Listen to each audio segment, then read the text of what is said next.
Hey chess friends, I hope you are doing well. Today, I have a very exciting and thrilling chess game that I played with the Princess Chess AI, and I got the chance to defeat her with the white pieces. Yesterday, I was defeated by her because I had the black pieces, but this time it was a completely different board and a different game. We played a very masterful and accurate game, with 200% accuracy, which is just spectacular. So let's get started without wasting any time. I started the game with e4.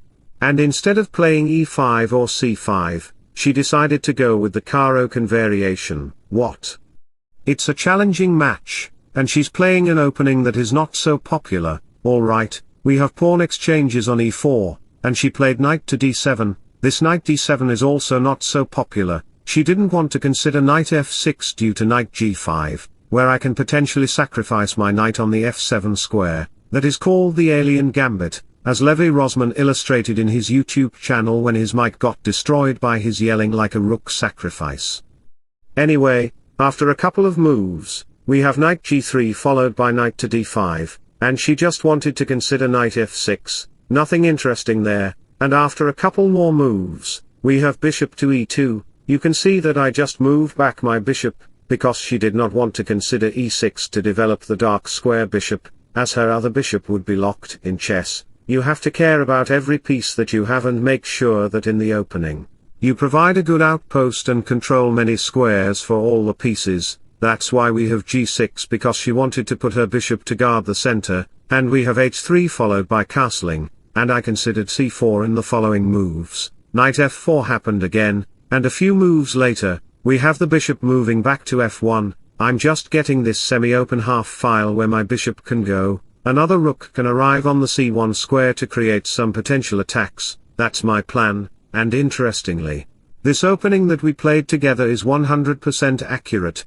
There are no inaccuracies. Anyway, after a couple more moves, we have the knight moving back to e6, where she is attacking my pawn, and the bishop is also targeting from a hidden place on the 14th floor building. After rook c1 followed by queen d2, I joined my bishop and queen to launch a heavy attack through this diagonal where knight to g5 could potentially arrive to invade her kingside. That's my plan. The knight moved back to the e8 square. Princess just wanted to maneuver her knight to open up the bishop's diagonal, and knight to d6 could arrive on the board because my pawn cannot move to c5 to attack her knight since the b6 pawn is protecting that square. She is also a genius, making plans that will have long-term consequences. I also created my plan by playing knight to e2, where I can potentially move my pawns forward on the king side, as you can see. Alright, after a couple more moves, we have the bishop moving to b7 to get access to this diagonal because my pawn was pushed forward to g4. It creates some weaknesses where her knights can create serious problems in my center. I have to carefully think about the b4 pawn and make sure I can break open the structure. We have b3, knight to e4, followed by knight moving back to f6 and bishop to g2. At this point, you can see that black's position is roughly maintained by her pawns and pieces, where the queen side is also very fragile. Therefore, black cannot make any serious advancements.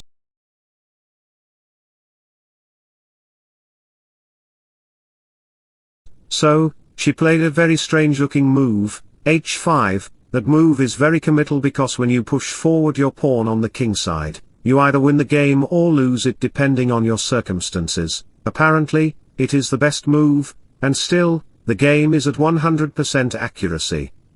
At this point, capturing the pawn on h5 is not valuable because after the exchanges, her king side will be very safeguarded, and my king side will be wide open where her bishop can invade. That would be a very bad situation for me. So, let me share an inspirational quote in sudden with you. A child can teach an adult 3 things: to be happy for no reason, to always be busy with something, and to know how to demand with all his might that which he desires. Going back to the position, we just have g5, and after a couple more moves, you can see that we have rook batteries on the d-file. We are just protecting the d4 pawn and waiting for the moment when I can play d5 to buy a small island for my retirement, and queen e4 follows in the game, followed by knight to h4, attacking the pawn on the g6 square. But be alert, the pawn is well protected by the security knight, we just have the rook moving and the queen moving to c2, followed by f4. Where I can potentially play f5 in the middle game, the princess has to notice and be alert for this move because my rook can also arrive there. Therefore, the princess decided to consider e6 to protect that important square, but by playing e6, she created some weaknesses on her king side. My knight goes to the g3 square, wanting to apply some valuable pressure through this queen and knight. I need to break open her structure where I can invade, although black's position is very secure with pieces and pawns, and she is playing very well, with 100% accuracy. She is still playing like that, noticing that black has a very solid structure, but it is not her weakness actually. I decided to move my king up for breathing space in the balcony where my rook can go if necessary. And after a couple more moves, I just played c5 to lock down the position, but by playing c5, I created a weakness on the d5 square, where her knight arrived to create some potential attacks. Therefore, I just captured the knight.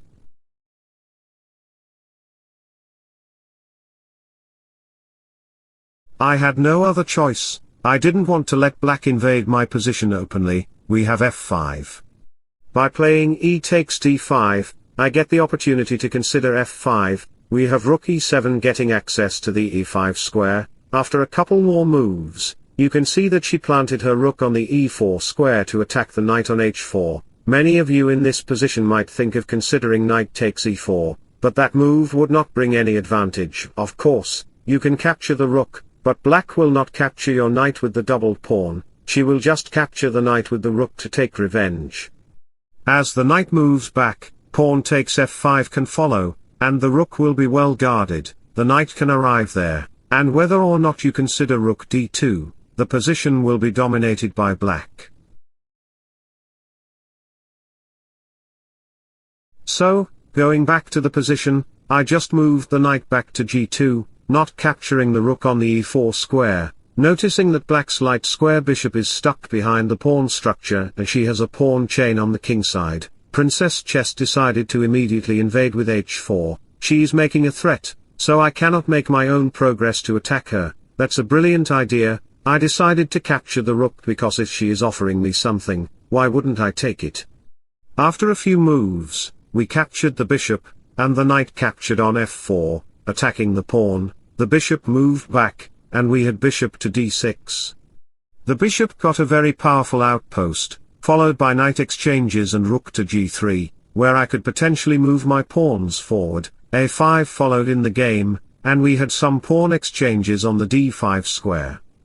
At this point, many chess players might think that I haven't shown alternative variations for a long time. Look, and mark my words, this game is a 200% accurate chess game. Therefore, I didn't find any big weaknesses or a single mistake during the analysis. That's why I didn't provide alternative variations. This game is at a god level. There are no weaknesses on either side.